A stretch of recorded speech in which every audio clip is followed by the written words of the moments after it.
अब दोस्तों एसबीआई की स्कीम में हर कोई चाहता है कि अपने पैसे को जल्दी से जल्दी इन्वेस्ट करके एक अच्छा खासा मोटा रिटर्न हम बना ले।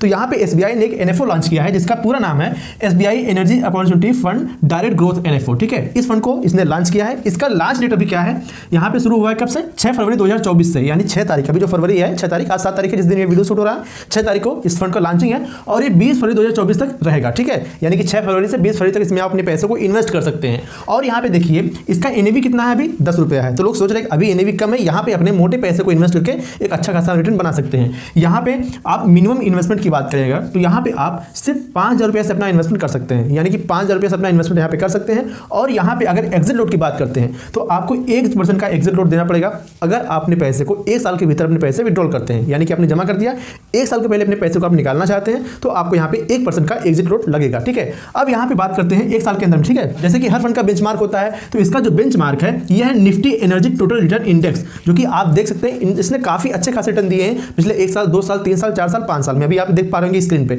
इन्होंने काफी अच्छे खासे रिटर्न दिए इस इंडेक्स ने। तो लोग सोच रहे हैं कि यहाँ पे अगर अपने पैसे को हम इन्वेस्ट करते हैं, अभी एनर्जी का बोलबाला है, एनर्जी सेक्टर बढ़ रहा है, यहाँ पे अगर पैसे को लगाया जाए, पैसे को इन्वेस्ट किया जाए तो हमें बहुत ही अच्छा खासा रिटर्न मिल सकता है। दोस्तों अभी आपको आगे हम बताएंगे कि आपको इन्वेस्टमेंट करना चाहिए कि नहीं करना चाहिए, किन लोग इसमें अपने पैसे को इन्वेस्ट कर सकते हैं और कितना इन्वेस्टमेंट कर सकते हैं, इसके बारे में अभी आपको डिटेल में समझाने वाले हैं। अब यहाँ देखते हैं आगे। देखिए सबसे पहली बात ये एनर्जी सेक्टर फंड है। ठीक है, सेक्टोरियल फंड है और यहाँ पे अगर आप 2 साल 3 साल 4 साल से अपनी इन्वेस्टमेंट को कर रहे हैं, अगर आप पुराने इन्वेस्टर हैं, आपने किसी न किसी फंड में अपने पैसे को इन्वेस्ट किया है तो हो सकता है काफी ज्यादा चांसेस है कि आपने एनर्जी सेक्टर में अपना कुछ एलोकेशन ले रखा है। ठीक है, कुछ फंड ऐसे हैं जैसे मल्टी कैप फंड हो गया, पराग फ्लेक्सी कैप फंड हो गया, कई सारे ऐसे फंड हैं जहां पे अगर आपने पैसे को इन्वेस्ट किए हैं तो उस फंड में इस सेक्टोरियल फंड के जैसा आपने एलोकेशन ले रखा है। जैसे यहाँ पे देख सकते हैं इसका एलोकेशन, यहाँ पे देख पा रहे होंगे आप, तो ई कंपनी है इस फंड में है। ठीक है, तो आपने ऑलरेडी इसमें अपना इन्वेस्टमेंट कर रखा है तो आपको अलग से इसको लेने की कोई जरूरत नहीं है अगर आपने ले रखा है। ठीक है, खास करके मल्टी कैप फ्लेक्सी कैप जैसे फंड में जो लोग इन्वेस्ट किए हैं तो काफी लोग समझ लीजिए कि इसमें अपना एलोकेशन ले रखे हैं। अगर इसके एग्जांपल के तौर पे हम समझने की कोशिश करें,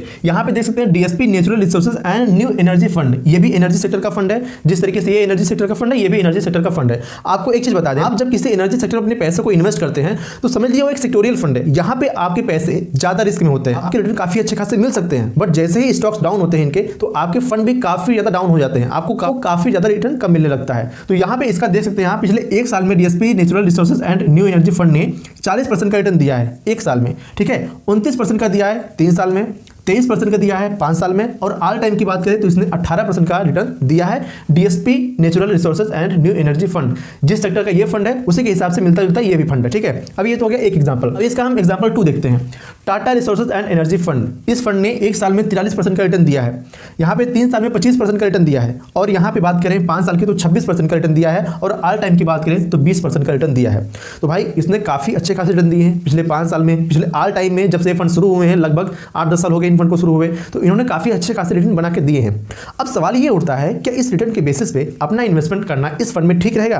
तो मैं आपको बता दूं, अगर सिर्फ रिटर्न के बेस पे अपना इन्वेस्टमेंट करना चाहते हैं तो आपके लिए ये फंड नहीं है। ये फंड क्या कोई भी फंड नहीं है। अगर आप सिर्फ रिटर्न देके अपने पैसों को इन्वेस्ट करना चाहते हैं, आपको इन्वेस्टमेंट से पहले कई सारी चीजें ध्यान में रखनी होती है।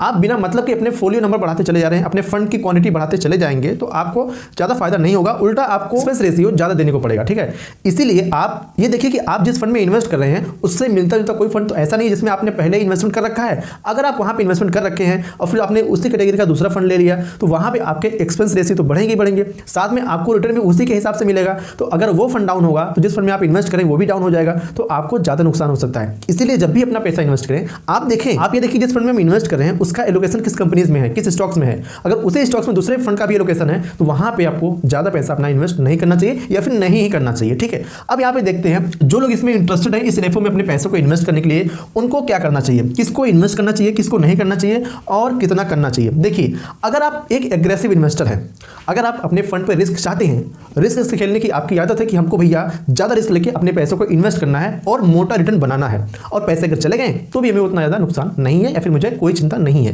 तो अगर आप इस तरीके से अपना इन्वेस्टमेंट करना चाहते हैं फिर आप अपने पैसे को यहाँ पे इन्वेस्ट कर सकते हैं, क्योंकि ये फंड प्योर इक्विटी फंड है। यहाँ पे आपके पैसे काफी अच्छे खासे बढ़ भी सकते हैं और आपके पैसे कम भी हो सकते हैं। फिलहाल जिस तरीके से इसके काफी रिटर्न हमने देखा 4 साल 5 साल में इसने काफी अच्छे खासे रिटर्न बना के दिए हैं, बट यहाँ पे अगर आप बहुत ही लंबे समय के लिए अपने सारे पैसे को इसमें इन्वेस्ट करना चाहते हैं, एग्जाम्पल के तौर पर मैं कहना चाहूँ, अगर आप इस इंडेक्स में यानी कि इस तरीके के फंड में यहाँ पे मान लेते हैं कि आप चाहते हैं कि मैं 15 साल तक अपने पैसे को इन्वेस्ट करूंगा, या तो मैं मोटी एसआईपी करूंगा, या मेरे पास 5 से 10 लाख रुपए पड़े हैं और इस फंड में हम इन्वेस्ट करके एक मोटा अमाउंट बना लूंगा लॉन्ग टर्म में। तो आप इस तरीके के फंड में इन्वेस्ट मत कीजिए अपना सारा पैसा, क्योंकि आपको इस तरीके के फंड में इन्वेस्ट करने से मैंने आपको बताया आपको मोटा पैसा बन सकता है बट आपको नुकसान भी हो सकता है।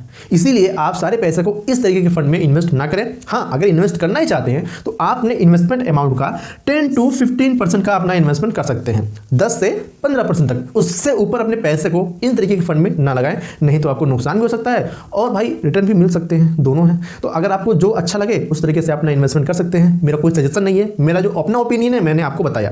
तो अगर आपको अच्छा लगा हो तो वीडियो को लाइक कीजिएगा, और अगर इस सेक्टर में अपना पैसा इन्वेस्ट करना चाहते हैं तो सबसे पहले देखिए कि आप इस तरीके के स्टॉक्स में अपना एलोकेशन पहले ले रखे हैं कि नहीं ले रखे हैं। अगर ले रखे हैं तो अपना इन्वेस्टमेंट ना करें तो अच्छा है, अगर नहीं लिए हैं तो अगर करना चाहे तो थोड़ा बहुत अपना इन्वेस्टमेंट कर सकते हैं। सो आई होप आपको ये वीडियो पसंद आई होगी। अगर ये वीडियो पसंद आई तो वीडियो को लाइक कीजिएगा, चैनल पे नए हैं चैनल को सब्सक्राइब नहीं किए तो चैनल को सब्सक्राइब करना मत भूलिएगा, और कमेंट करके बताइएगा कि आपको ये वीडियो कैसा लगा। अगर ये वीडियो अच्छा लगा हो तो अपने फ्रेंड के साथ शेयर जरूर कीजिएगा। और दोस्तों खासकर लोग क्यों इसमें ज्यादा इंटरेस्ट दिखा रहे हैं इन्वेस्टमेंट करने के लिए, क्योंकि ये एसबीआई का फंड है और एसबीआई का नाम जहां पे आता है लोगों का ट्रस्ट वैसे ही बढ़ जाता है। ठीक है, तो इसीलिए अपने पैसे को जब इन्वेस्ट करें तो इन सारी चीजों को देखकर ही अपने पैसे को इन्वेस्ट करें तो आपको ज्यादा फायदा मिलने का चांसेस होगा। और हाँ, अगर आप अपने पैसे को इन्वेस्ट करना चाहते हैं म्यूचुअल फंड में बट आपको एक अच्छा खासा म्यूचुअल फंड नहीं मिल रहा है, उसके लिए मैंने बहुत ही जबरदस्त वीडियो बनाया है। ये रही वीडियो, आप इस वाली वीडियो को देख सकते हैं और अपने लिए एक बढ़िया सा म्यूचुअल फंड चुन सकते हैं जिसमें काफी अच्छे खासे रिटर्न बने हैं। तो इस वाली वीडियो को देखना मत भूलिएगा। तो आपने अभी तक चैनल को सब्सक्राइब कर दिया होगा। तो चलिए मिलते हैं नेक्स्ट वीडियो में किसी इंटरेस्टिंग और नॉलेज टॉपिक से। तब तक के लिए जय हिंद, जय भारत।